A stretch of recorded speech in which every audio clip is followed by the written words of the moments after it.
Hello friends, welcome to Chandraja classes YouTube channel. ఇప్పుడు మనం ఈ వీడియోలో వాలంటీర్స్ గురించి అయితే మనం ఇప్పుడు డిస్కస్ చేద్దాం. గత ప్రభుత్వంలో వైఎస్ఆర్సీపీ ప్రభుత్వంలో వాలంటీర్లు వ్యవస్థని వైఎస్ఆర్సీపీ ప్రభుత్వంలో అయితే జరపడం జరిగింది. ఈ గవర్నమెంట్లోని వాలంటీర్స్ గురించి మనం ఇప్పుడైతే డిస్కస్ చేద్దాం.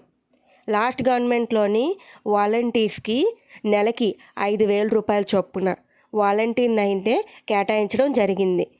ఈ ప్రభుత్వంలోని కూటమి గవర్నమెంట్ వాలంటీర్లకి నెలకి 10,000 చొప్పున ఇస్తాను అన్నట్టుగా ఎన్నికల టైంలో మనకి ప్రచారాల్లో చెప్పారు.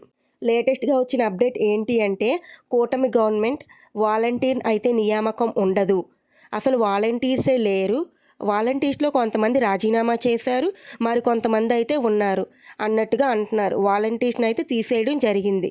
లేటెస్ట్గా వచ్చిన అప్డేట్లో కూటమి గవర్నమెంట్ అప్డేట్లోని చెప్పారు వాలంటీర్స్కి అయితే ఇంకా లేరు అన్నట్టుగా క్లియర్ కంట్గా కరాఖండిగా చెప్పేశారు. ఎలక్షన్ టైంలోని కూటమి గవర్నమెంట్ వాలంటీర్స్కి నెలకి 10,000 ఇస్తాను అన్నట్టుగా ప్రచారాల్లో చెప్పారు.